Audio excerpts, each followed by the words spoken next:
So we have a great panel. I just wanted to quickly introduce the moderator of the panel, Dave King, who's just a super amazing parking psychologist who works as a professor in the planning program and really thinks about this is his life's work to think about the kinds of questions that are at stake in this panel. So I think you couldn't be in better hands, Dave. Thank you. So I'm just going to say a couple of words, and then we're going to have the panelists begin. This is Urban Infrastructure, Contemporary Investigations in City Politics, Future and Preservation. And we have an international panel of experts, and the way we've structured this is we're going to start by looking at projects at a very local scale, at an intersection in a block, to thinking about projects and infrastructure at a mega-regional scale. And we'll sort of make steps through as we get in bigger and bigger scales moving forward. So with that, I would like to bring up our first speaker, Stylani Doughty, and she will begin, and she was talking about a project in Athens.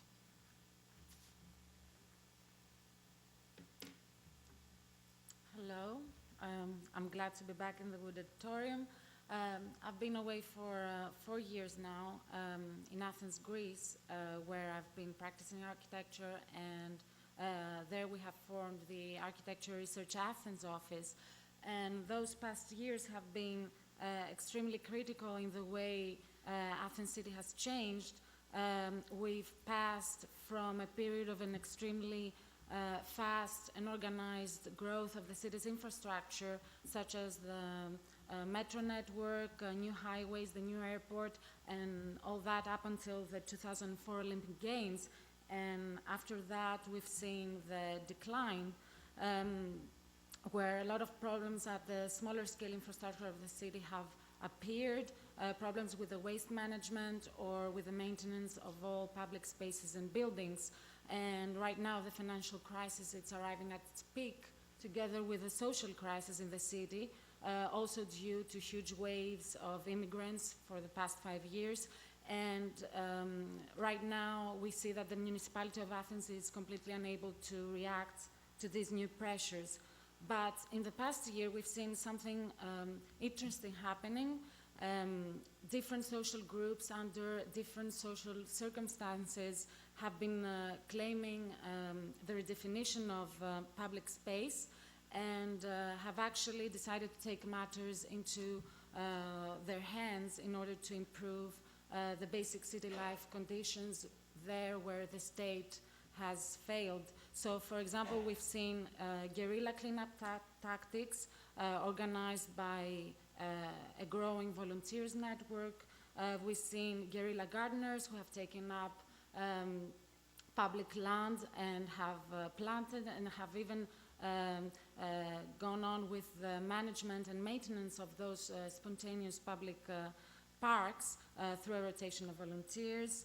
And we've seen some other more extreme examples where groups of residents have ousted drug users or other fringe groups from the neighborhood's main square, or have even locked up public facilities in order to not allow immigrants use them. Through those actions, that some of them are of questionable legality or some of them are completely illegal, but we have seen a new and a very powerful force emerging, that of citizen agency.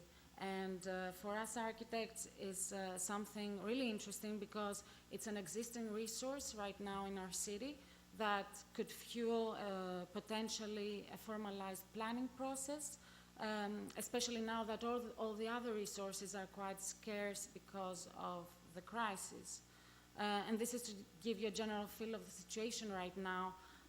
Now recently, a few months ago, the Agency of Unification of Archaeological Sites of Athens, which is one of the most dynamic agencies right now in the city, together with the Minister of Environment, Energy and Climate Change, have organized a public ideas competition named Athena by 4, which was about the unification of 4 city blocks and the creation of a new superblock module in any of a disadvantaged city center area. And this was an opportunity to address the problem of excess urban density and lack of green spaces in the city's most basic infrastructure units, meaning the crossroad between 4 city blocks. So our proposal for the competition, which was one of the 5 awarded ones, the Athens charting proposal was actually based on a flexible matrix of urban interventions with a varied chronological impact and a varied reversibility from the most ephemeral to some most permanent ones. So this is actually a set of tools that can be used by residents, policymakers, and designers, and is all about highlighting the heterogeneity of the urban fabric and the social layering. And the end goal of that is a participatory process that would facilitate the transformation of the existing condition. So the 4 blocks chosen in our proposal are in a typical city center neighborhood where signs of deterioration exist, such as vacant buildings, poor public services, and criminality.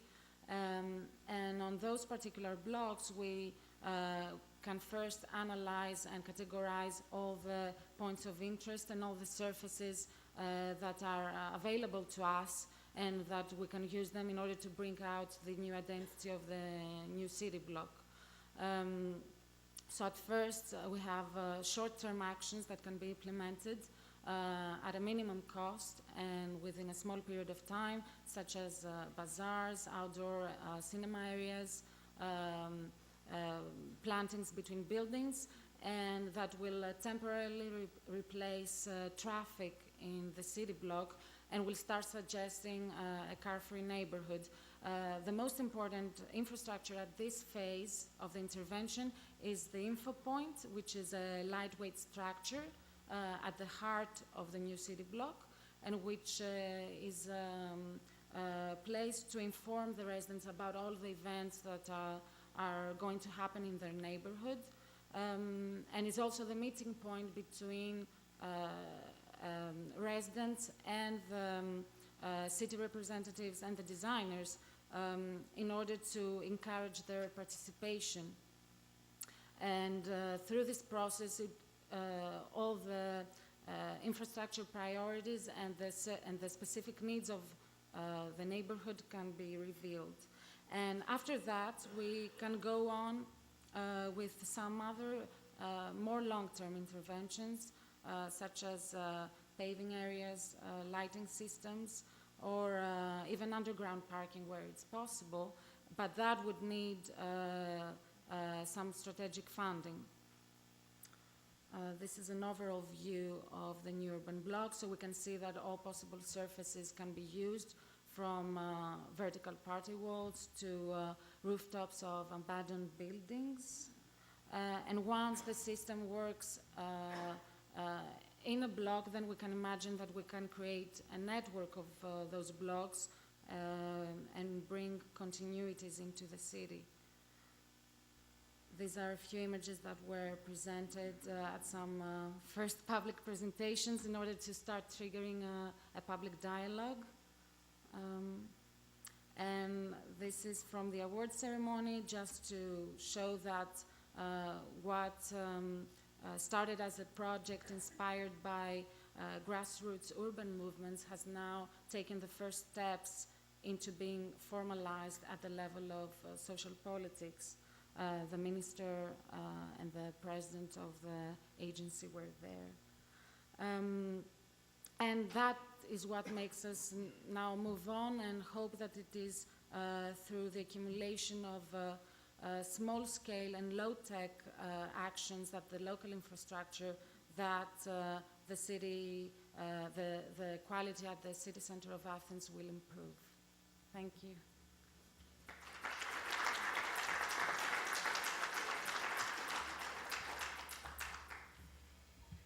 Thank you. We will hold all questions until the end, and all the panelists will assemble at the table up front.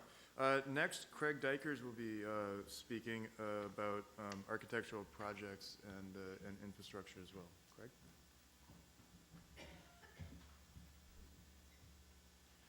Great. Thank you very much for having me here. It's, of course, somehow apropos that we're talking about infrastructure today, because in the last few weeks, obviously, it's been in the headlines quite a lot. I think our current administration in the United States just basically ripped out $1.5 billion in infrastructure spending. So the future is sort of written there in terms of how we may be precariously close to the end of thinking about infrastructure at a large scale.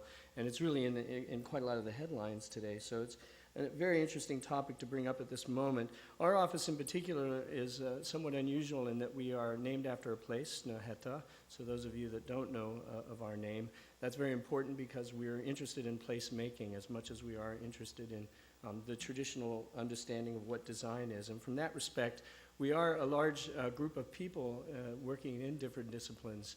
Landscape architects, urban planners, architects, interior architects, all working together within one studio. And that premise allows us to understand design in a wider range than is typically understood within most what are seen as architectural practices, and that's a very important part of who we are. We're also a very large group of different interests from different cultures. We have a couple of Columbia graduates in our office, we're happy to report. And several have been working on many projects. We're sometimes known for some of our larger projects, and lately we've been involved in some rather significant urban design, infrastructure planning, and management projects of hundreds of millions of dollars around the world, many in the Middle East, some currently in Canada. I could talk about these, but I'm not going to. I think these bigger projects are intriguing, but really not, I think, maybe necessarily important at this particular presentation, because instead I think it'd be we'd end up focusing on what is transportation design and how does aesthetics, for example, this is a train station we recently completed in Norway, how do these affect a wider community? But rather, I thought to use this time to talk about some smaller things, smaller infrastructural projects, intimate projects, some of them urban, some of them not, that have had a rather large impact. So the idea here is, in a way, a sense of scale in understanding infrastructure. It was mentioned earlier today. This is a rest area that we made north of the Arctic Circle in the northern parts of Norway. Norway isn't a particularly urban country. It's only 4.5 million people, so it's very hard to find large infrastructure projects there. So this would be a quite substantial project north of the Arctic Circle. But in any case, it's an interesting project to present because the Department of Transportation in Norway set aside funds for young architects, lesser experienced, lesser known architects, to create a series of rest stops along the highway system, which gave many architects the opportunity to build in the public realm where they wouldn't otherwise have that opportunity. We were one of those architects. We used stones from the site, which we reconfigured into a series of walls that created a wind break for people stopping as they moved along the tourist routes to the north of Norway. All of the wood in the project was salvaged from areas nearby the site, so all of this is driftwood, which has been sawn up or cut up to clad the building. And the ultimate result really was just simply a place where you could sit and eat and use the toilet underneath actually an old World War II military bunker. And we designed it in such a way that it also had a secondary function that was not part of the original program, and that is to become a stage for the nearby towns. So actually this tiny little rest stop and sort of toilet area became a cultural edifice for the smaller villages nearby. They don't have a lot of opportunities for places to make festivals, so it was an interesting, had a very interesting impact on the people that live nearby.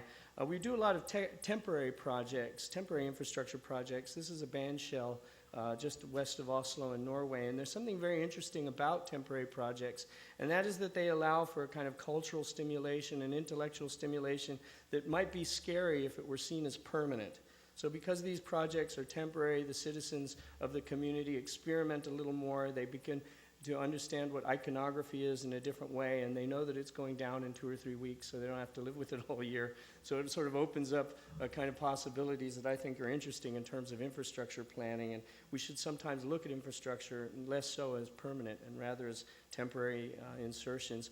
A lot of our projects have been very, very small. We've made a number of sort of salmon stairs or fish routes to avoid highways cutting off different ecosystems in parts of the world where we've been working with also road projects and road management projects. We've been involved in a number of schemes to light waterfronts, and when we do these projects, we often look very carefully into the flora and fauna of the actual site, and in this case, we were trying to make the waterfront accessible to people without creating a lighting system that would interfere with fish life and bird life that existed in the waterfront area. So it's carefully sort of integrated into what was already there, actually, these old abandoned dock areas, again, in a spot just near Oslo, near our office. And the last of these little sort of non-urban projects is an unusual spot just at the base of the mountain Snøhetta in Norway, where there's one of the few places in Europe where there are actually wild reindeer migrating through the area, and they actually use the area for mating and giving birth to their young. It's such an interesting spot. A lot of people go there to see this event, but of course the interaction of human beings and wild reindeer is not particularly positive as the reindeer shy away from people. So we've begun to create a small pavilion which allows people to access the site but protect the reindeer from acoustics and visual presence of human beings. That project is actually nearly finished construction. This is about 3-4 week old image of it. It opens next month. So it's a small piece of infrastructure deep in a remote area, but allows people actually from the cities, because most of the people that visit this site are from the urban environment, a way to connect without interfering with the wilderness around them.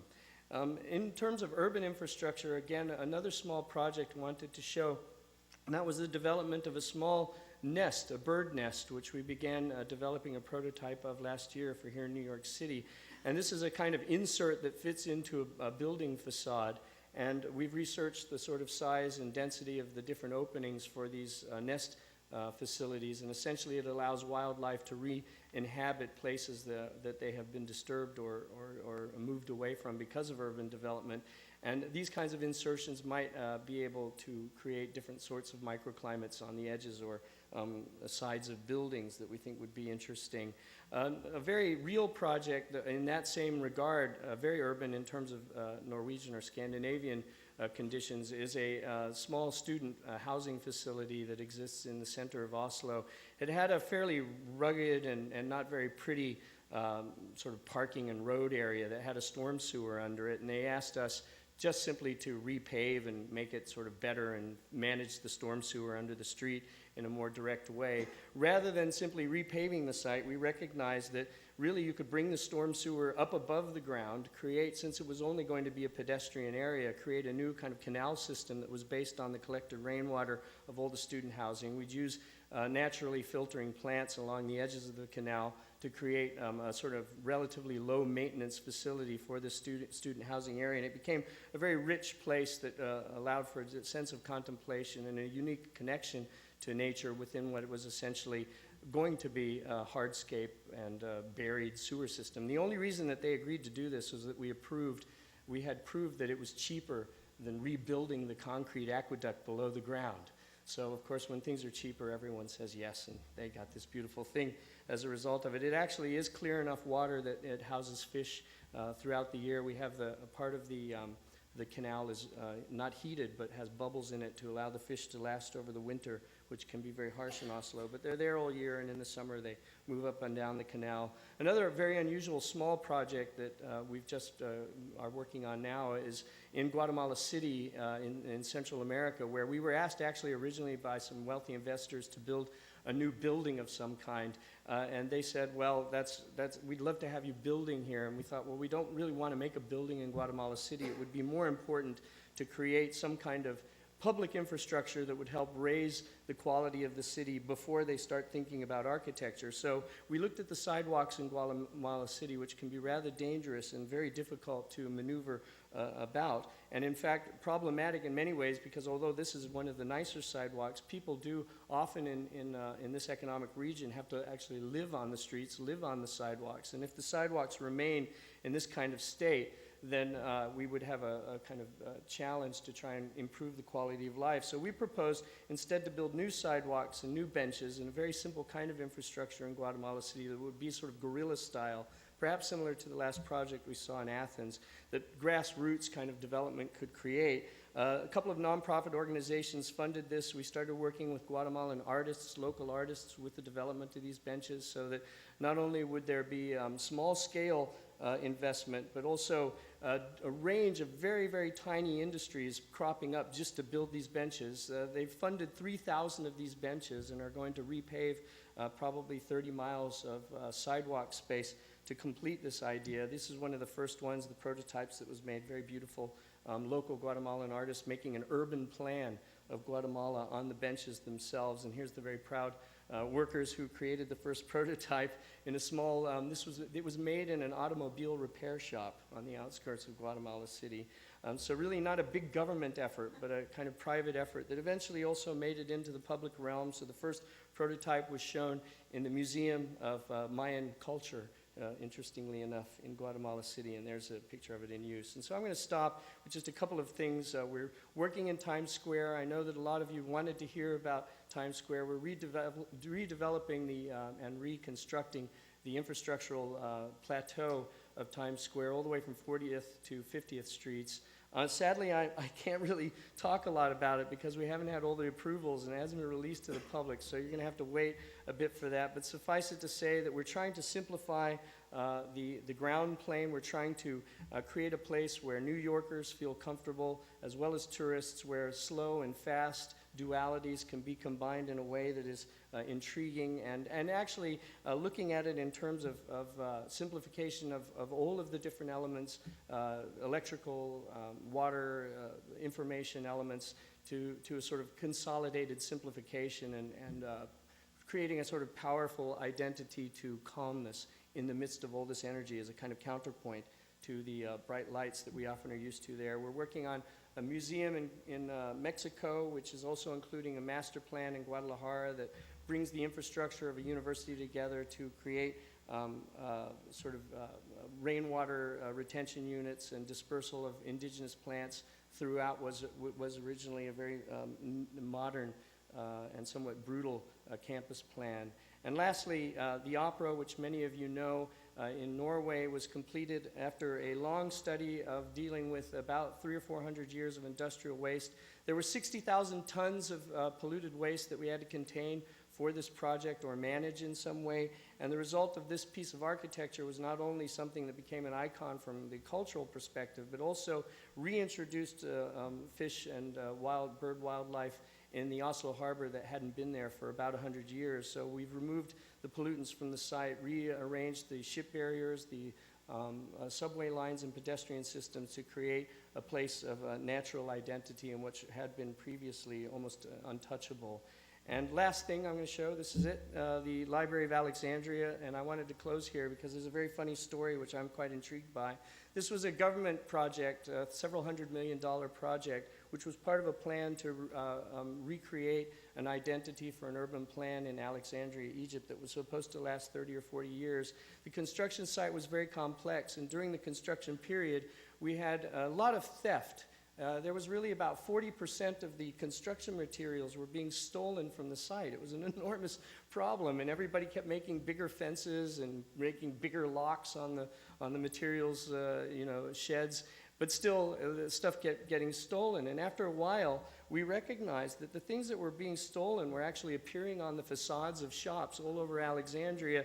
And so the new street curbs and the facades were the marble from the toilets and everything. And after a final meeting with the governor of Alexandria and the public officials involved, we said, let's just let people steal the materials, because if this is meant to be an urban renewal project, they're doing it themselves. They don't need a bureaucracy to tell them what to do. So that little bit of 30% of stuff that's being stolen is, peanuts compared to what we'd be be spending if we made a big committee to do this. So we let it happen. If you go to Alexandria today, you'll see pieces of the material of the building everywhere.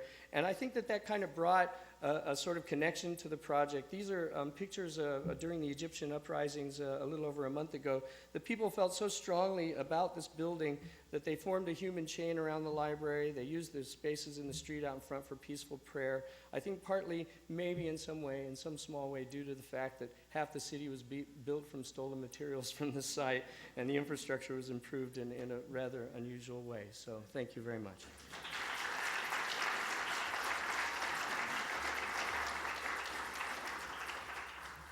Well, thank you. That was a great way to end. Now Kate Asher is going to be speaking. We're switching this a little bit for guys. She'll be talking about Hotel Pennsylvania, so we'll be coming back to New York at this point. And Kate, if you'd like to.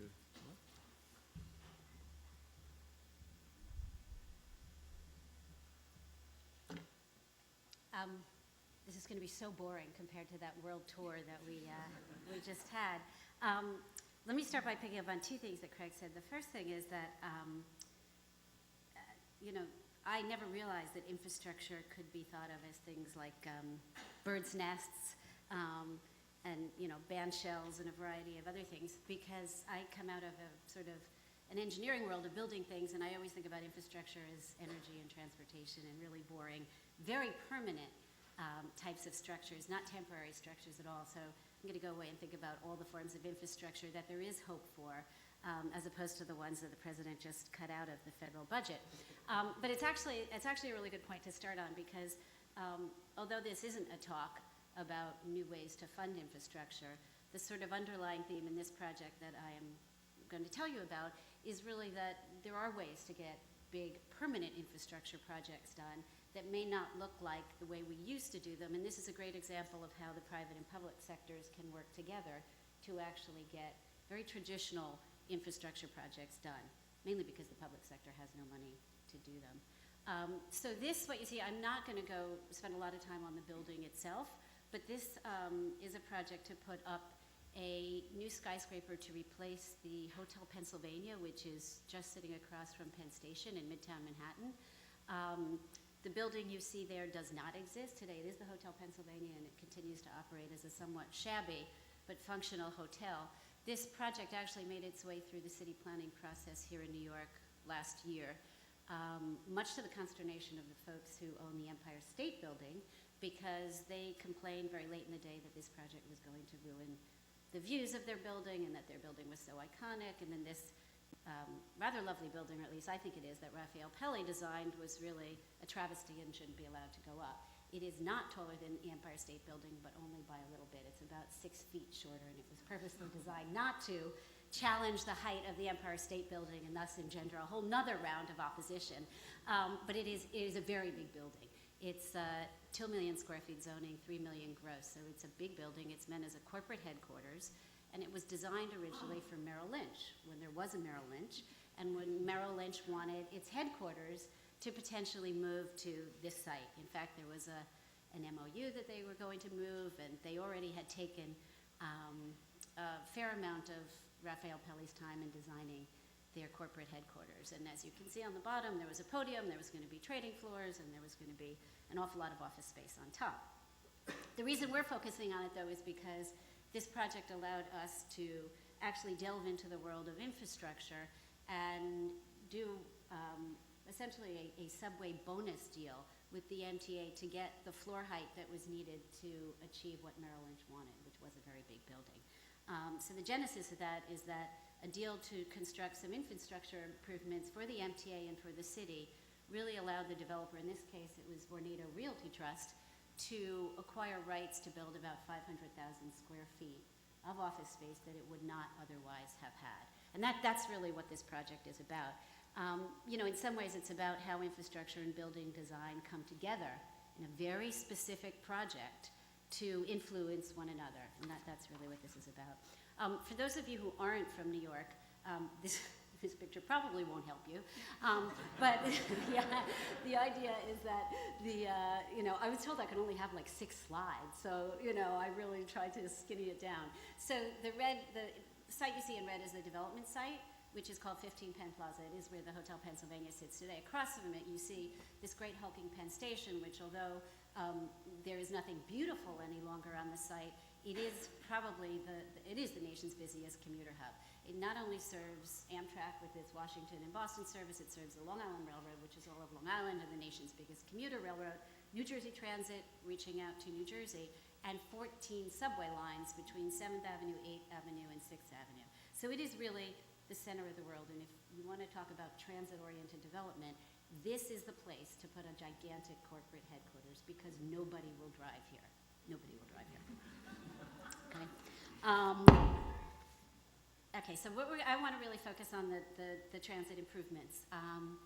Somehow I've lost one of the pictures, but there's basically a package of 12 improvements that were worked out with the MTA, city planning, and the developer to allow that additional 500,000 square feet of office space to be realized. Without it, the building would not go ahead. It has not gone ahead because there is no Merrill Lynch. It is permitted. And when a corporate tenant, most likely a financial service company, comes along, it will be built, and it will be built exactly the way it looks here, or it will have to be re-permitted. So I'm just going to talk a little bit about this transit package and how it influenced the design and how the building itself influenced the nature of the package. So it was really a tripartite deal between the city, who had to approve this sort of deal, the MTA, who had to want these improvements and have a hand in designing them, and the developer, whose site would be very much affected by the particular improvements that they were required to do. This is really a list, and I'm not going to go through all of them. I will show you some pictures later on. There was more than this. There was probably a dozen improvements that were part of the overall package. The five major ones that we tended to share with the community are the first one, which I'm going to really spend most of the time on, the reconstruction of an old passageway between 6th and 7th Avenues. There was a platform widening on the Uptown number 1, which if you've ever taken it north from Penn Station, it is very skinny and very crowded. A whole bunch of new transit entrances at various blocks that are today almost invisible, a new elevator, and a series of circulation improvements, both on 7th Avenue and on 6th Avenue, where the PATH trains from New Jersey come in. Now, the one I really want to focus on is the first one, is the reconstruction of what I'm calling the 33rd Street Passageway, which once upon a time was called the Gimbel's Passageway, but that really dates me, so I'll just refer to it as the 33rd Street Passageway. Let me give you some context first. One of the things that happens in New York, particularly around transportation hubs, is that they are very well accessed from places distant from the building itself. If you take a look at the system feeding Grand Central on Manhattan's east side, you can see in black are the below-grade circulation paths coming in from as far north, I can't read it, but I think it's 48th Street, down to Grand Central, which sits alongside 42nd Street. There's also a street-level circulation network. As you know, you can walk through a bunch of those buildings to get into Grand Central. So there's any number of ways to come to Grand Central, and as a result, you really don't see crowds of people on the street ever. If you take a look at Rockefeller Center, which is different, and it's not a transportation hub in the same way, although it does have several subway lines coming through there, there is a wide network of tentacles reaching out from Rockefeller Center that pulls from all the office buildings adjacent to it that essentially keeps the streets around it and the plaza around it less crowded than it would otherwise be. Have a quick look at what happens over at Penn Station. And I have never commuted from New Jersey, but I'm told by people who commute in from Long Island and New Jersey that first thing in the morning and at 5 o'clock in the evening, it is an awful place to be, to try to move from 7th Avenue to 6th Avenue on the streets. There is no connector between the PATH terminal and the subways on 6th Avenue and the big complex that is Penn Station on 7th Avenue. There is none. So what you're looking at here is really an opportunity because the 15 Penn site in red and the Manhattan Mall site to the right were owned by the same developer, are owned by Vornado. So somebody got smart and said, look, if they want to redevelop this parcel on 15 Penn and they want various other special dispensations, which we did, perhaps we should ask them to reopen this passageway that once existed. The reason it's so important is look at the numbers of people coming out of Penn Station and where they're going. 25,000 of them are headed north and east. A very small, a much smaller number are headed north, 3,000, 1,000 south, and 1,000 west. So the bulk of people coming out of that station in the morning are headed north and east and vice versa in the afternoon. And yet there is no place for them to go other than the street, regardless of the weather. There used to be a way for them to do it, and this is the old Gimbel's Passageway. This actually was built way back when, earlier railroads, earlier retailers. In 1919, there was an underground passageway called the Gimbel's Passageway that connected 6th and 7th Avenues and was really a part of the underground infrastructure of the city. It was not very wide, it was pretty dark, and it was closed in 1980 because it was considered unsafe. I guess there had been a series of incidents. So it was completely closed. It is there today. That's what it looks like. There is an entrance to it that is walled off on the Uptown No. 1 platform and an entrance at 6th Avenue 2. It looks pretty awful. So the idea was to reopen it, rebuild it, make it much bigger, make it large enough to handle the volume of commuters that are now moving in and out of Penn Station, and do that as part of the overall development. The reason it needs to be done together is obviously the building, its footings. I don't have the slide here to show you, but the actual railroad tracks out of Penn Station to the east, to Long Island, run right under the building. So the foundations of this building are going to be very complex anyway, but the idea was to take more of the property running along 33rd Street for the passageway and widen it. Since the hotel's going to be knocked down, a new building's going to be there, you might as well give the passageway a little more room to breathe. So this is essentially the core of this subway bonus deal. Just to show you what it's going to look like, the idea was to make it a really friendly place, both in terms of the size, but also in terms of your ability to come in and out. So there's a mid-block entrance. There will be a mid-block entrance. There will also be a whole bunch of retail, which city planning thought was very important to keep it lively and to keep eyes on the passageway, which is in red. There will also be a whole bunch of train information so that people coming in at 6th Avenue will actually know what platform their train is coming from and whether they're late and whether they have to run or not, which is all commuters really care about. So this is more or less what it's going to look like. There'll be art on one wall. There's all, hardcore infrastructure utilities running along the north wall, so there's no ability to do any retail there. The retail will be on the south wall. You're looking east towards 6th Avenue. So this is effectively what it will look like. It is the biggest of the improvements, and this alone probably costs somewhere in the neighborhood of $70 million to build. The other improvements are much smaller, but important in many ways. There's an additional 6 feet that will be built onto the northbound platform of the No. 1. There's a stair that, this is terribly crowded, the 2-3, the express platform, so the idea is to punch another stair so people can get off the trains and onto the next trains pretty quickly. And a whole series of entrances, because the developer has all 4 corners of that large mega block. The idea would be to replace each of the subway stations at those corners, which are now invisible. If you've ever come out of the garden and tried to find the subway station to get home, I was working on the project and I still couldn't get home from a basketball. I could not find on the east side of 7th Avenue, the subway station. And you can see, look at it on the left and you can look at it on the right and see one calls to you and one absolutely doesn't. So really, just to sum up, the whole way this worked was that the building would be designed to take account of this infrastructure. The infrastructure would be designed to fit with the building, and as a result, the developer would get the maximum bonus he could, which was 20% of the existing floor area that was allowed on the site. The developer was going to build this and maintain it. This was a free zone, so it didn't need to be maintained by the transit agency. There were various rigorous steps to follow, and there was a restrictive deck to put in place to ensure that the building can't go up without this work being done, which many developers have done in the past, and there are bits and pieces of subway stations that are still being finished long after the buildings have been gone up. That's not the case here. The building design very much had to take account of these various bits and pieces that I've told you about, and the estimated cost of this package is somewhere around $125, $150 million. So the point I really want to leave you with is that even though infrastructure has been cut back and there isn't a lot of money around, and one might say that something like this should be a core part of the MTA's capital program. Certainly this is their responsibility to keep people moving, both to the commuter rails and to the transit stations. Clearly they don't have the money to do this. They barely have the money to do what they consider their core maintenance and operations. And just like New York City has stepped in to build the No. 7, in this case a private developer will step in to put this core piece of infrastructure in place, and we might think of it as possibly a means to achieve what would otherwise be achieved by government if in fact this can be replicated in other places. Thank you.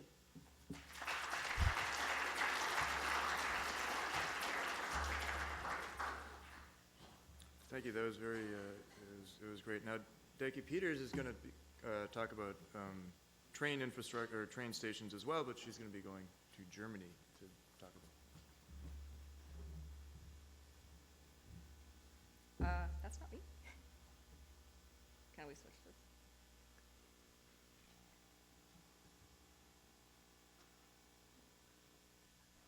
There we go. Great. So yeah, it's great to be back. I left New York a good 10 years ago and spent most of the last 10 years in various teaching and research positions at the Technical University in Berlin. I'm an urban planning academic, and most recently I've focused on train stations. And actually, I don't think transportation and engineering projects are boring at all. And one of the reasons they're not is because they're always very controversial. They are projects that, physical, very expensive, and public, obviously, and something that always generates enormous political interest around it. So I think, my talk is mostly going to be about very large infrastructure projects, and specifically rail stations and sort of their relationship to people in a city. There's obviously, I think people have sort of talked about whether or not there is a new era for megaprojects, and there's a context of sort of obviously wide post-industrial restructuring. A lot of architecture, also specifically, high-profile rail stations, has partially to do with sort of a renaissance of also cities having a more strategic, visionary, long-range planning approaches. And obviously, we've heard a lot today about the need to really do transit-oriented planning. The proliferation of high-speed rail obviously is much, much more advanced in Europe and most recently China, but it is something that really, is happening all over the world. And I think one of the things I've had sort of the luxury of looking at is just looking at it more specifically, and really the range of a whole typology of really big, large rail station mega projects. Very often it is about the expansion and new construction to accommodate high-speed rail. A lot of it is about moving terminal stations, end stations underground, obviously. That's what makes it expensive. But a lot of it is about building above tracks, or really just redevelop vacant and underutilized railway land adjacent to stations. That is sort of your transit-oriented development. Also reinventing stations as a destination, I think, is a very important point. I think Washington Union Station is probably the best example of that. There often are historic preservation issues connected to that. And it is obviously about transforming these stations into intermodal hubs, thinking of them as both a node and an urban place, obviously. So in theory, what you have is these new mixed-use spaces built around centrally located railway stations are sort of the ideal contribution to TOD, a future-oriented post-peak oil sustainable development agenda focused on transit-accessible urban cores. In practice, however, it's not so easy. These are tricky projects. And they're very different types of rail projects, and the cost of benefits of building these are very unevenly distributed amongst both local and regional actors, and I think also between public and private stakeholders. And then you have all the usual caveats for mega projects. A lot of these are approved in ways that underestimate the ultimate final costs. I think there's a lot of great academic research related to that. The rising costs, the technical difficulties and everything that goes with it, and also insider politics very often in the approval project. So I'm just going to throw you a bunch of slides at you just to give you a flavor of the wide range, and obviously I'll be focusing on Europe, and then I'll zero in into one particular project in the south of Germany that was very controversial and really transformed city politics in many ways. That's what I'll talk about. So this is really something to give you a flavor of how many of these very large-scale different projects there are. We actually, in my research group in Berlin, tried to do an inventory of rail station mega projects in Europe, and literally ended up with hundreds of examples of places that had investments around in rail stations over 500 million euros, that is, which is more than dollars these days. Some of these are failed, haven't come to fruition. There are obviously, a bunch of them in the U.S. as well. This is a really outdated slide of Penn Station. San Francisco Trans-Bay Center is a future one. This is the one I want to talk about because we've only been given very limited amount of time. And really the local opposition. This is by many accounts one of the largest in urban transport and urban redevelopment projects in all of Europe. Sort of $5+ billion mega project that really is part of sort of a new high-speed rail line that is part of a larger axis within Europe going from Paris to Budapest. It involves the partial demolition of really a historic rail station, a wing of something that really is sort of considered an icon of 1920s modern architecture. And they want to put the entire station underground. They're actually running the high-speed rail tracks perpendicular to the original station. And there's 100 hectares of railway land being freed up, according to that plan, that, you know, you're eliminating the tracks above ground. So it's the kind of project that you would think sounds like a really good idea, sort of from sort of a future-oriented perspective, a deal that was hammered out by German Railways, which is legally privatized but still federally owned, and local actors, really, you know, the state, the city, the state of Baden-Württemberg within Germany, the region, and the city. And you sort of found the typical arguments, you know, mainly the transportation benefits related to the time savings due to the high-speed rail, local economic benefits, the jobs. Stuttgart is a city of, you know, less than 1 million people, but a metro area of about 3 million. You know, it's the home of Daimler, Mercedes-Benz, auto industry, traditional manufacturing industries. And then obviously, you know, it's sort of stuck in an area that doesn't have a lot of room to grow. So this historic land development opportunity near the center is something that was attractive to sort of, you know, urban players and urban boosters. The project was always very, very criticized from the very beginning from a sort of a wider range, specifically also transportation, green transportation advocates that said, you know, there's a lot of flaws. The project is actually, you know, its bigness, the way that the costs are likely to escalate. There are a bunch of arguments against it that generate opposition that, you know, was there from the beginning of the project from the 80s and 90s, but really escalated, and I'll talk about the escalation. I mean, you had serious arguments that questioned the economic viability of the project, not, you know, having enough rail tracks underground, actually having negative impacts as far as local connectivity within Germany. The regional access was constrained, focusing sort of on the high-speed rail access and actually undermining some of the local benefits and the regional accessibility. And environmental costs is a very tricky ecological ground. And then, you know, obvious sort of the historic preservation implications of actually tearing into that historic building. That was something that's dear to many people locally. And really the decision-making process, the way that the deal was cut with a lot of backroom politicking between German Railways and sort of the city of Stuttgart and the state really sweetening the deal with a, you know, sort of a backroom politics. And that is something that, you know, was very much noticed by people.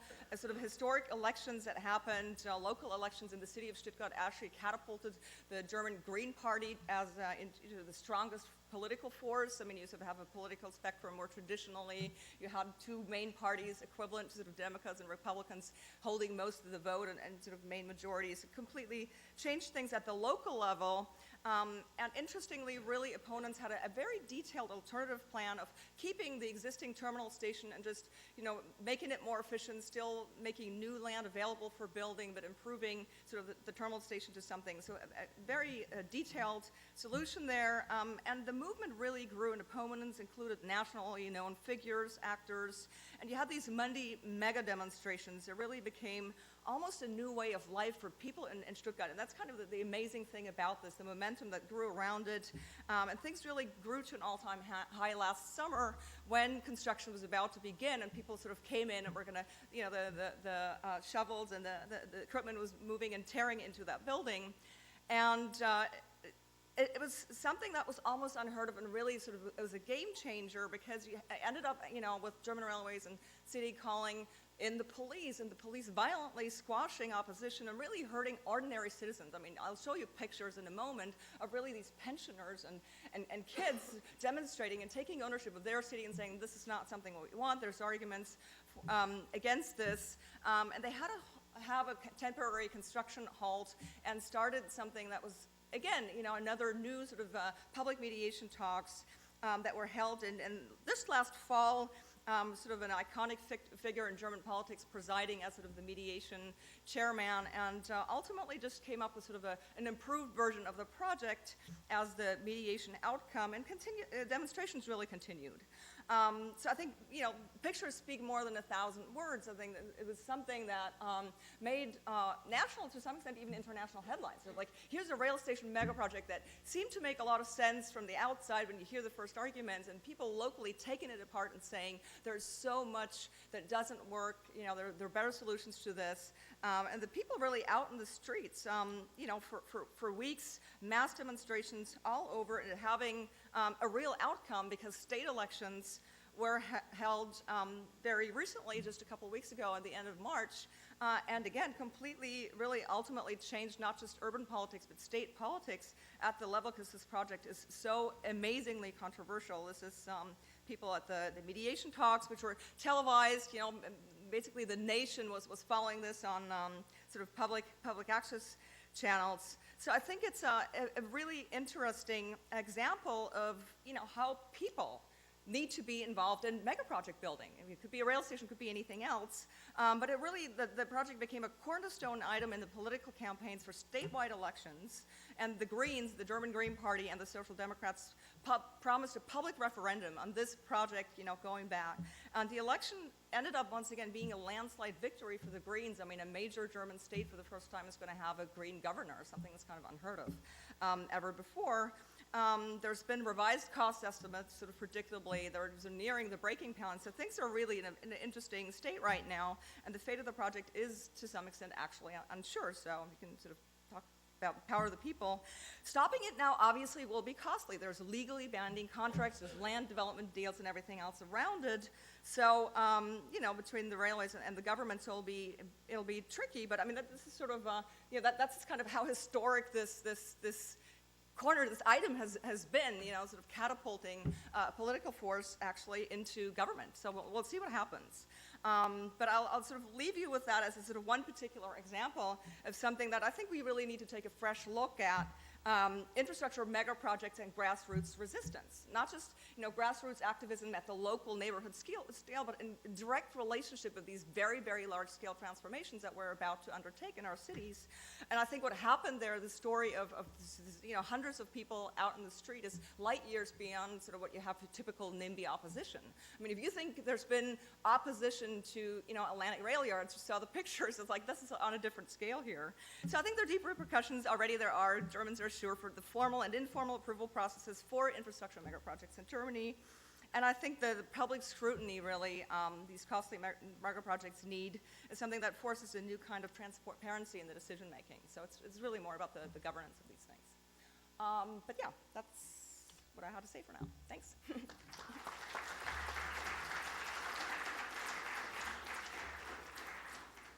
That is certainly a very different approach of guerrilla participation in infrastructure than we heard about earlier. Now I'd like to welcome Seth Pinsky to come up and talk about Coney Island.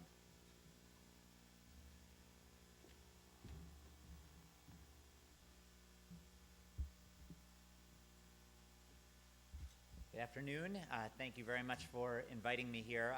I am from the New York City Economic Development Corporation, and our role in city government, we're actually a quasi-governmental organization, but our role is to promote the creation of jobs and increase tax collections within the city through new economic activity. And we do that in a number of different ways, but I think for today's panel, the most interesting of these are through our work in direct capital investments in infrastructure. We have about a $2 billion capital budget currently, and also through our work on area-wide redevelopment projects, which we work on in cooperation with other city agencies, particularly the Department of City Planning.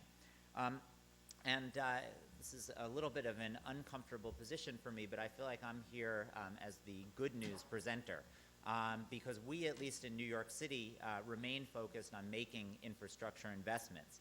And the reason for that is because of the very distinct history of the city over the last 30 or 40 years, where we in New York saw the impact of stopping to make investments in our infrastructure.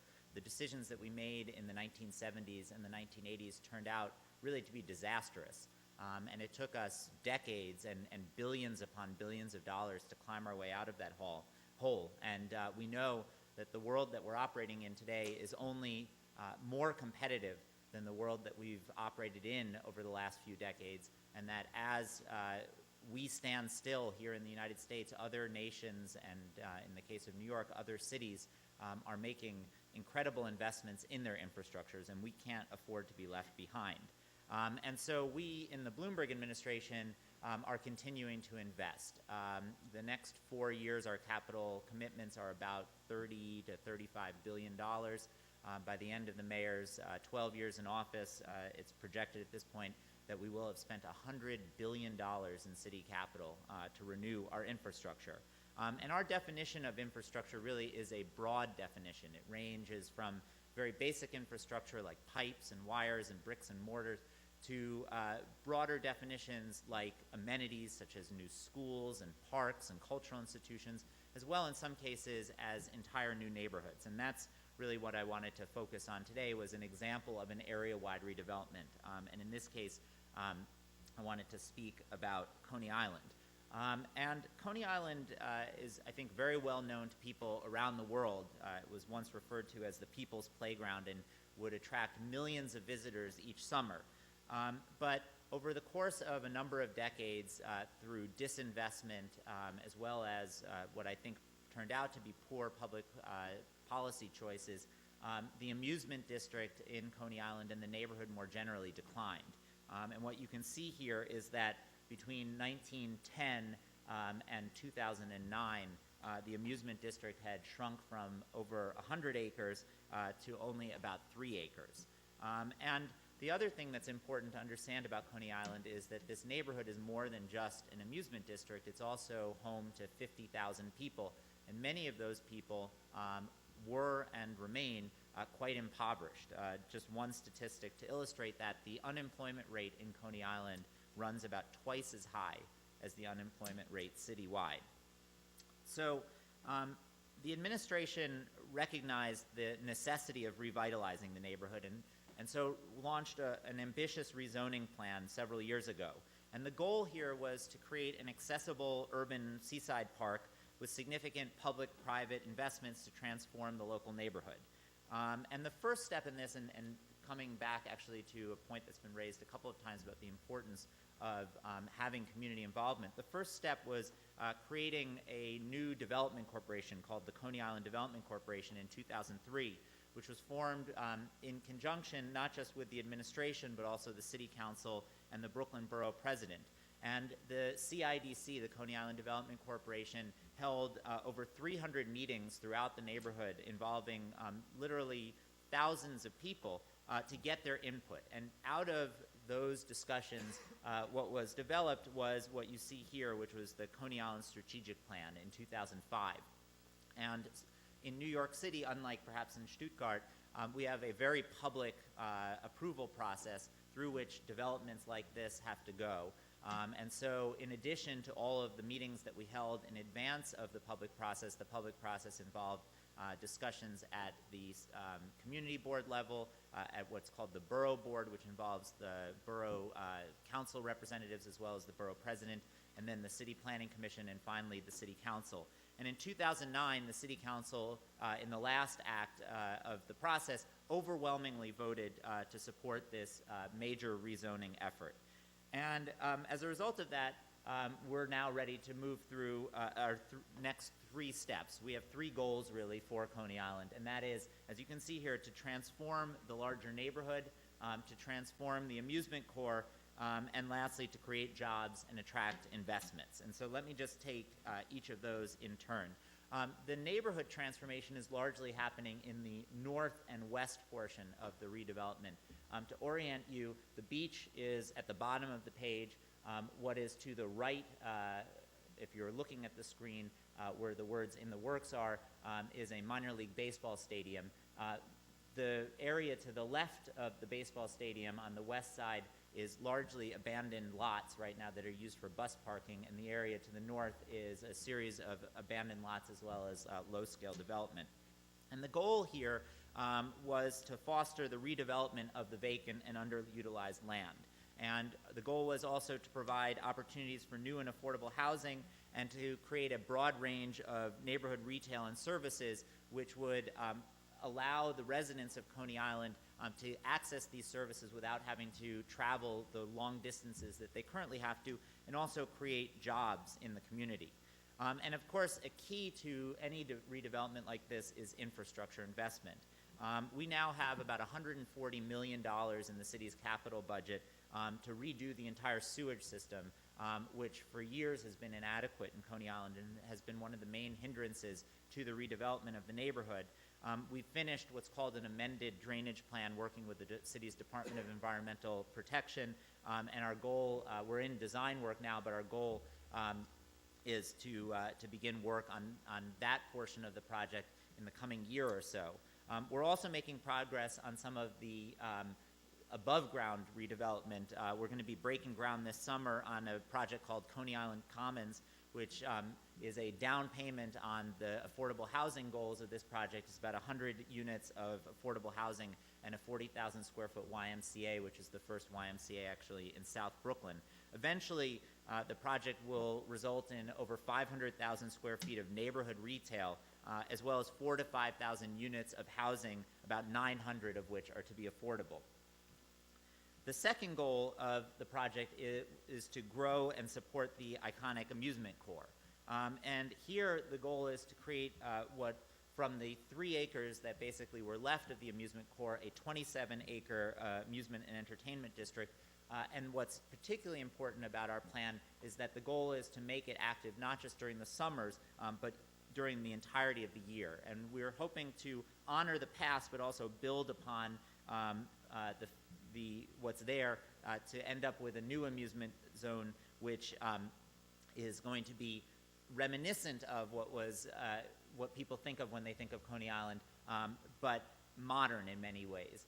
And just in the last year, we opened the first new amusement park in Coney Island in 50 years. And this new amusement park, which actually opens today again for its second season, attracted about 450,000 visitors last summer and was an instant success. And in a couple of days, I think later this week, we're going to be opening the second new amusement park in the last 50 years, an amusement park called the Scream Zone. And with the opening of this, as well as the amusement parks that remained before the redevelopment, we now will have almost as many rides in Coney Island as were there in the 1960s. And we're not going to stop there because we're planning on continuing to build. And then the third goal that we had, which is probably the most important, is to create jobs and opportunities for the local residents. And we're really viewing this investment not just as an opportunity to make a section of South Brooklyn look more attractive, but we want there to be positive impacts for the people who live in the community. And so we've held a series of job readiness workshops. We've held career opportunity fairs. Our program, Hire NYC, filled over 275 positions in Coney Island in 2010, with the vast majority of those going to local residents, and we expect to have even more filled this year. And ultimately, this project will generate about $14 billion in economic activity and generate about 25,000 construction jobs and 6,000 permanent jobs, which are desperately needed here in South Brooklyn. And so just to conclude, what I would say is that I think that, and these, sorry, are pictures of what was there and what will be there. But I think that this project is a great example of the Bloomberg administration's approach to infrastructure and economic development. First of all, it's very important to us that we get public input from the beginning of the planning process. Second of all, we seek to develop a comprehensive vision that is neighborhood-wide. Third of all, we build on what's great about the existing neighborhood and the existing community, but seek to modernize and advance. Fourth, we develop mixed-use areas with transit orientation. Coney Island, even though it's at the tip of Brooklyn, is very well served by subway lines. We then, fifth, leverage private investment. And finally, and I think this is a really important lesson for the entire country to learn, we've learned that investment can't stop during downturns. In fact, downturns are the best time in which to make investments, because what you want to make sure is that when the economy begins to recover, which here in New York we're now seeing, that the investment has been made so that development can occur without missing yet another cycle. So that's the story from Coney Island, and I'll be looking forward to hearing questions a little later. Thank you.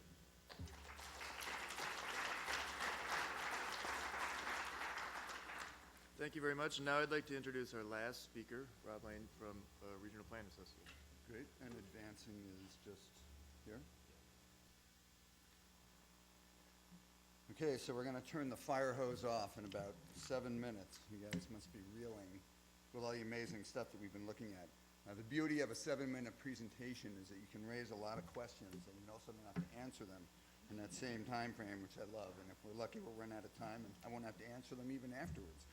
I'm also going to apologize to get through this quickly. I'm going to do something I usually don't like to do, which is actually I'm going to read the thing that I prepared as opposed to waxing poetically about what I see up on the screen. Since my days as an architecture student here and having made the transition to planning and urban design, I've had my notions of what constitutes infrastructure expanded well beyond a lot of the physical things we've been talking about. And it's been further expanded this morning, as I'm sure it has been for you as well. We're now here is the considerably softer term green infrastructure, which wasn't around then, denoting the underlying natural systems around which we build, that we use to manage environmental impacts such as stormwater and heat island effects. Softer still, we talk about civic infrastructure, by which we mean the capacity of local communities to manage their own affairs or to administer the potentially complex urban design guidelines I might write for them. And we've already heard a lot of that this morning in the previous presentations by Stoliani, her interest in citizen agency and the info point interventions, and Diki talking about the Stuttgart situation, or even the Coney Island development process that the city goes through, building on the civic infrastructure. And of course, there's the virtual infrastructure of the internet, the world of apps and new media. In my work, which deals with trying to promote sustainable growth patterns at the scale of the metropolis and the region, I've become very sensitive to the role that infrastructure investment plays in those patterns. But a lot of the most impactful infrastructure is not imageable in the way that a shiny new train station is, or a beautifully designed mixed-use station area. A county-wide master plan, which maps out where water services will be extended, will have almost no physical presence on the landscape, but will shape future growth patterns more than any well-articulated or well-illustrated growth management plan that I might draw. And of course, I have become really interested in the most intangible kind of infrastructure, civic infrastructure, because ultimately that will determine the long-term success or failure of what I do. These ideas about different kinds of infrastructure, physical and virtual, imageable and abstract, have a lot to do with what I want to say about our ideas for what constitutes the context for architectural projects. So over the last several years, I've become involved in the urban design aspects of RPA's work to advance high-speed rail in the Northeast megaregion, which is a region stretching from Boston, the northern suburbs of Boston, to the southern suburbs of Washington, D.C. While we deplore the way we like to sprawl, the fact is the Northeast megaregion contains 49 million people, which is 17% of the U.S. population on just 2% of the land area. The Northeast megaregion is suitable for high-speed rail because it has pairs of large metros separated by between 100 and 300 miles, each with its own regional transit system. And it's easy to spin out a variety of narratives for how high-speed rail could create new economies of scale around the 5 so-called super sectors that dominate the Northeast. For example, a pharmaceutical company might have its corporate headquarters in New York and New Jersey, but get institutional support from the National Institutes of Health in D.C., and rely on professors of practice at Mass General Hospital in Boston. High-speed rail could also help poorer performing cities by enabling connections to better performing cities, creating hot and cold city pairs. Underutilized labor or affordable housing in one market might now be accessible to employers and employees and workers in another market. And high-speed rail, of course, can improve the efficiency of the entire mobility network. Between them, the 5 major metro areas account for 2 billion more annual passenger miles than every other transit system in the U.S. combined. But the networks are running out of capacity, in part because of commutation between the metros. 650,000 people commute between metropolitan areas in the Northeast megaregion. Our airports are beyond capacity, but fully 20% of the flights out of New York are less than 350 miles long, most to Northeast destinations. And this is exactly the range within which high-speed rail is most effective. High-speed rail could be an essential strategy for freeing up airport capacity for longer distance domestic flights and for international flights. Now, I want to use this idea of the megaregion as a way to raise several interesting questions about what the implications are of this new larger context and infrastructure for our more local urban design and architectural interventions. We like to think about context in formal terms as a series of nested physical scales because that is what we know how best to design and represent as architects. But I would suggest that if we're going to plan at the scale of the megaregion, then we need to take on the challenge of both responding to and representing the larger scale economic, cultural, and political relationships, the virtual and less imageable forms of infrastructure that are embedded in this new super context. In terms of form, how does this larger context evolve down to the scale of individual sites or districts? Well, as the context becomes bigger, enabled among other things by high-speed rail, we can anticipate more collisions between local and non-local programs. And this is the many new people who are going to take high-speed rail to visit our regional destination in Coney Island all of a sudden. This is what happens in cities anyway, but in a more connected megaregion, there may be new demands on public spaces and buildings.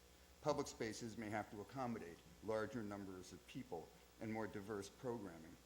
It may mean repurposing some of the leftover spaces under and around our legacy of visible infrastructure. And I thought Craig's description of the rest stop that's also the performance space is an interesting example of this, or the way his public space was ultimately used in Alexandria. And we need to remind ourselves that mixed use is both a temporal and spatial phenomenon. Again, Craig's description of his temporary infrastructure, that mixed use is more than stacking different uses into one building. It means flexible use as well as mixed use. Think of the Bloomberg administration's strategy for making school playgrounds more accessible, and beyond that, Roy Strickland's City of Learning initiative that demonstrates how urban schools can be completely reconceived as multi-purpose facilities housed in other buildings. It may mean more hybrid building typologies and unusual mixes of uses. As a self-respecting former architect here, I have to show at least one slide of my own work. This design study that I did for a new kind of industrial district in the South Bronx neighborhood contemplates the most conventional or least conventional kind of mixing of land uses, industrial and residential land uses, borrowing from several European experiments that tried to do the same thing. Now, beyond form, this new context has important implications for the way we as designers and planners represent things. In my work doing community-based planning, I've become acutely aware of the power of capturing in a sketch and in real time the flow of a conversation at a community design workshop. And thank you, Solani, for showing hand-on drawings, since that is what I still know how to do. Given the nature of the underlying civic infrastructure of the megaregion, 12 states, 405 counties, and hundreds of municipalities, each entitled to home rule, we need to use our skills as designers to find effective ways to communicate to a much larger mega-region scale constituency their interest in large-scale abstract issues around economic interdependency and interregional mobility. First, we're going to need to learn better how to represent change over time. And not only are geographic scales larger in the megaregion, but so are time scales. 20-year actions are too remote and may appear too intimidating. And also with the extended time frame comes the need to represent alternative futures, because images of a single fixed future seem less credible the longer the time frame. And finally, some of this involves finding new and compelling ways of representing data, of making the abstract relationships in this infrastructure of the megaregion visible and compelling. Interestingly, this is happening at a time when the range of tools available for this kind of representation is exploding, and when new forms of media accessible to the public are pervasive. Cell phones, Google Maps, pervasive gaming software, locative media, digital storytelling, even the humble email, and the less accessible and technologically sophisticated modeling softwares, so-called planning support systems such as Sleuth, Index, and Community Viz. Our access and the public's access to data has so increased, we need to exploit this access and turn it into our planning objectives for the megaregion. Laura Kurgan, director of Columbia's Spatial Information Design Lab, took the dry statistics about the fact that most of upstate New York's prisoner population comes from just a handful of blocks in New York City and made that information compellingly real for people. GIS has brought planners and urban designers together as GIS tools have become more capable of rendering data as three-dimensional form. We can now represent not just uses, but how those uses change at different times of the day, our mixed use as flexible use challenge. Clearly, given the complexity of this new larger context, interdisciplinary practice is essential. And so I think it's appropriate to end with a relevant reflection about my time here as an architecture student. I don't know if things are still configured the same way, but when I was here, third-year studio, architecture studio, was on the south side of the third floor of the architecture building, and the urban planners were on the north side.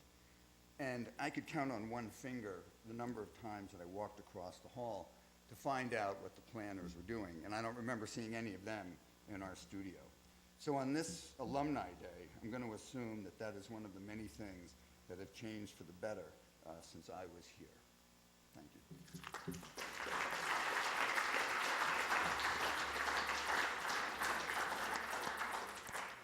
Well, thank you. I'd like to invite the panelists to come and sit at the table up front, and we have time for a few questions. I know that we're running late, so we will try and keep it short.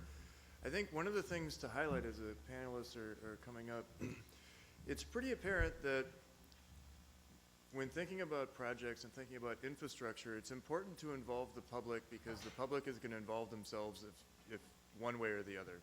And we've heard ways that they have done that in very productive and positive ways, and we've heard ways of where it's become very disruptive to moving projects forward. And I think ending on this idea of civic engagement and how we can use some new tools and techniques to engage the public to bring them along as part of the process is really a critical piece that goes beyond just the design of the actual structures and the design of the infrastructure, but actually getting buy-in so that people will be happy to even pay for many of these expensive projects and many of these even not so expensive projects.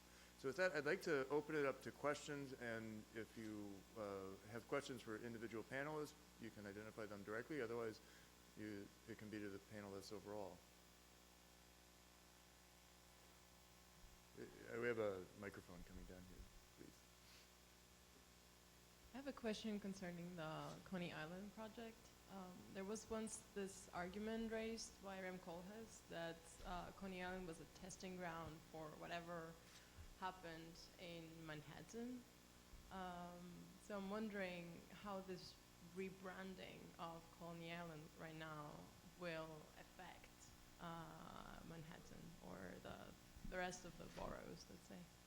Well, I mean, I think that each neighborhood in the city is very different from each other neighborhood in a lot of ways, where a city of small cities that are woven together into a large city. And I think that in the past, one of the mistakes that New York City officials and others have made is to treat all of the neighborhoods the same. And so you would see strategies that work very well in one area employed somewhere else to disastrous effect. And so in that respect, I think that the story of Coney Island is not all that instructive for other parts of the city. And I think that's a good thing. And I think that the approach that we're taking in different neighborhoods varies depending on the needs and the benefits that that neighborhood has. On the other hand, I do think that there are general principles which you see at Coney Island, which we are applying throughout the city. And they're basically the principles that I described before at the end of my talk, which is that you need the community to be involved in the planning process, wherever it is that you're talking about, because they're the people that understand the needs the most. They're the people that have the most at stake. Then you also, I think, want to try to do development to the extent that you do it in a way where it's near transit nodes, or where if transit and other infrastructure doesn't exist, you're ready to make investments, because you don't want to put a pretty picture on a screen and sell to the local community and others the fact that something is going to happen, and then have it turn out to be some sort of dystopian nightmare in reality.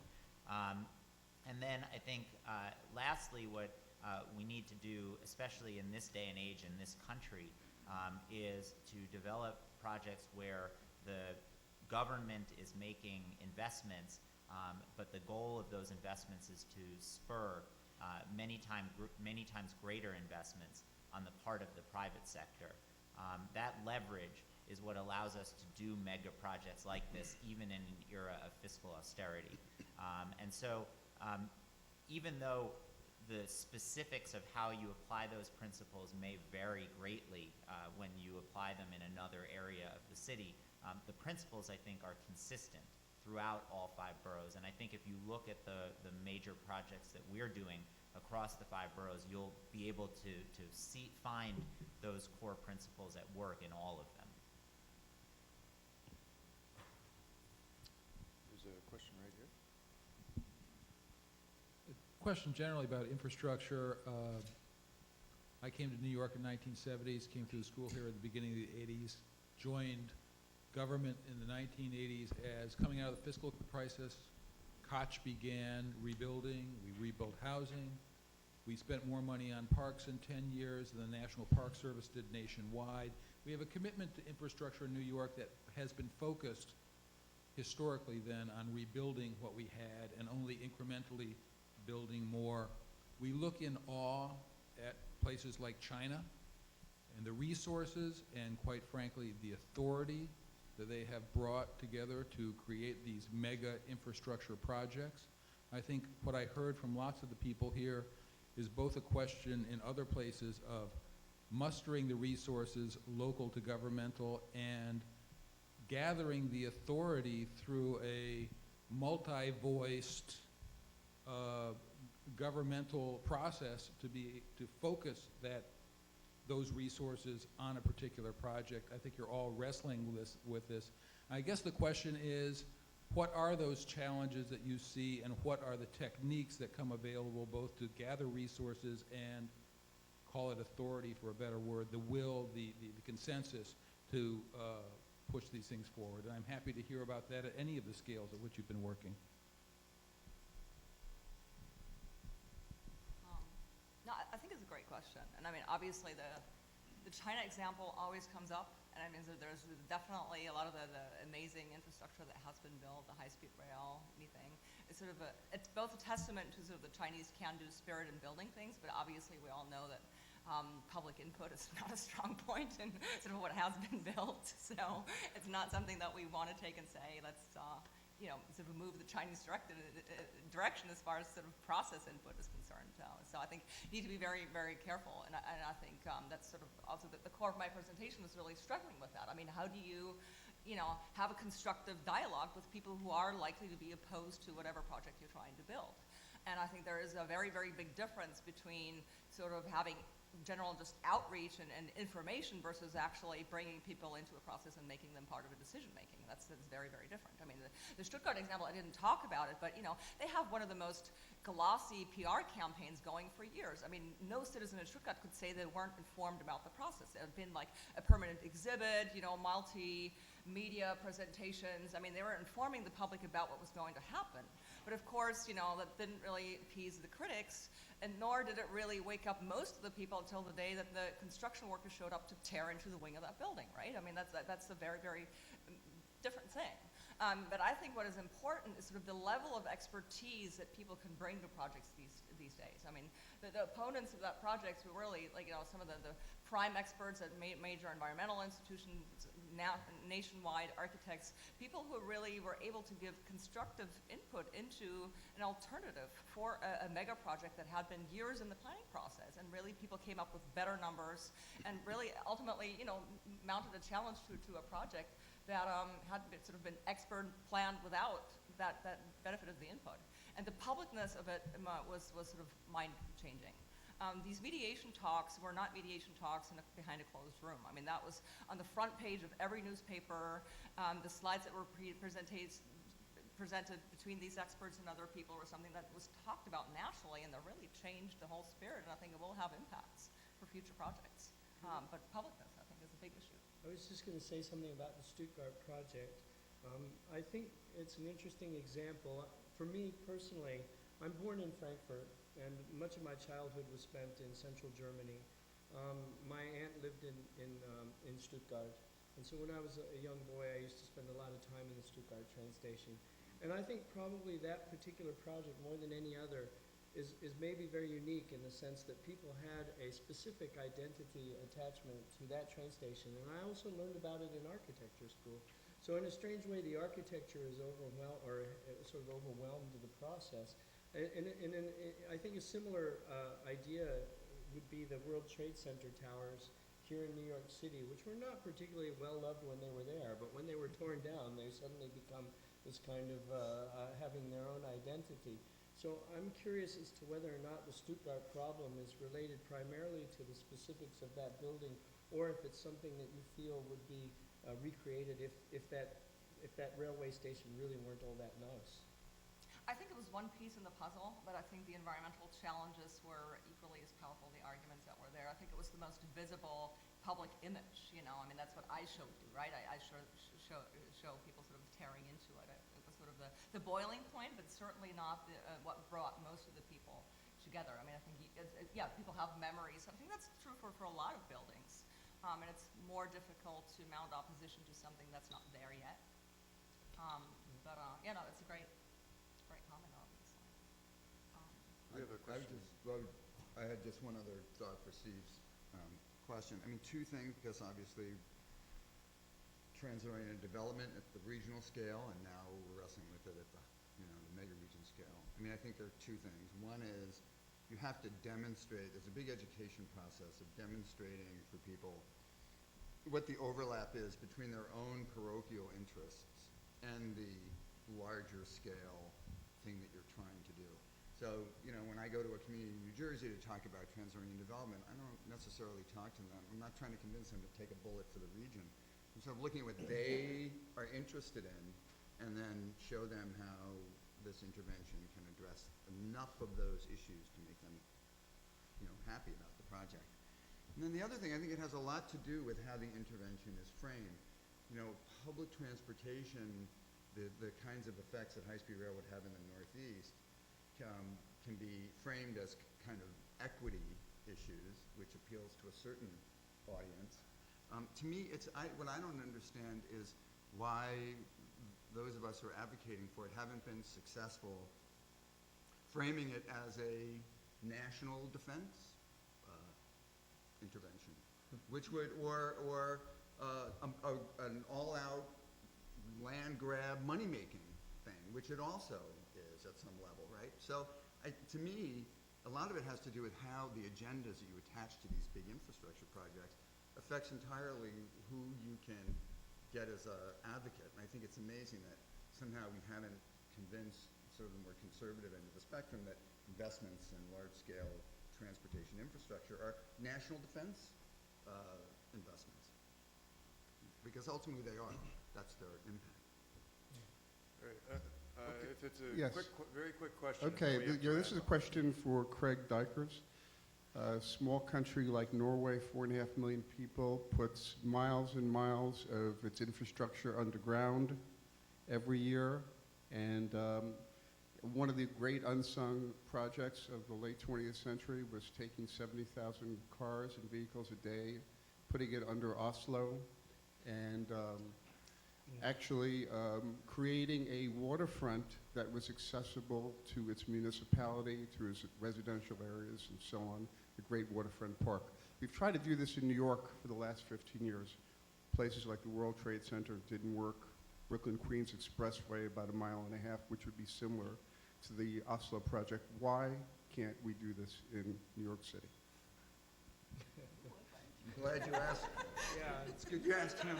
Yeah, I think everybody would if they could, Not the definitely. EDC I mean, guy. please put it into context. Not only is Norway a nation of 4.5 million people spread over a landmass probably larger than maybe California or something, it's also the third or fourth, depending on which country is at war, the third or fourth largest oil-producing nation in the world.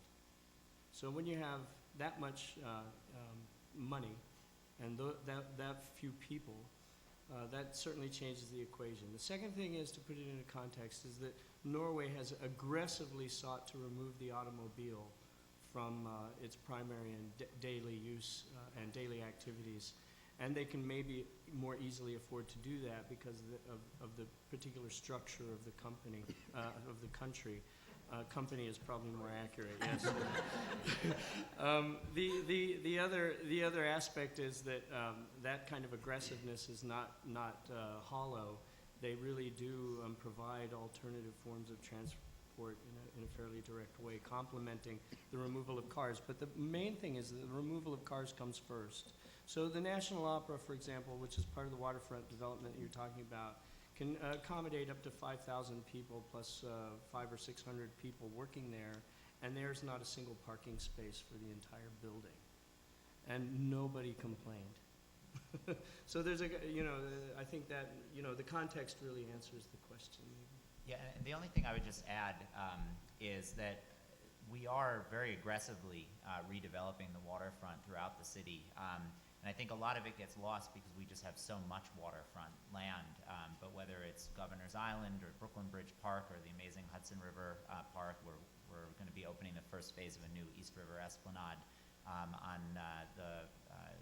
by the financial center.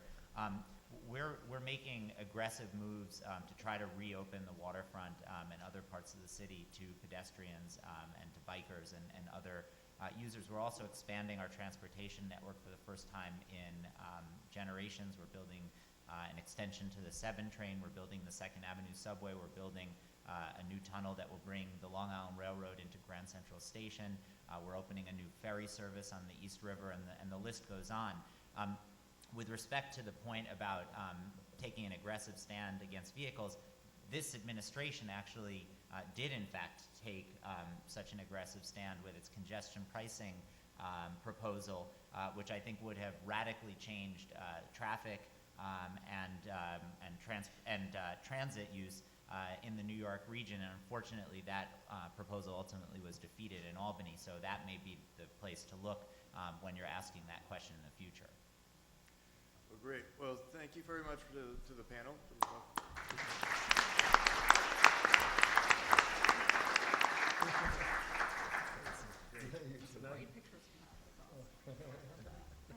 Hi everyone, I know we're running a little bit late, but we're going to keep moving with the tours for this afternoon. So we're going to give you a generous 10 minutes to grab your portable boxed lunch waiting for you outside.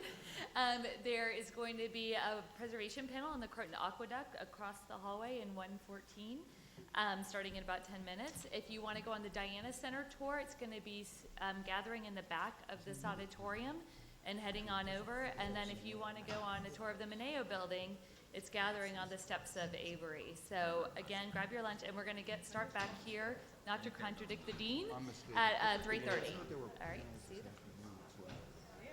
Well, nice to meet you. Thank you for mobile panels. Yeah, nice meeting you. Good luck.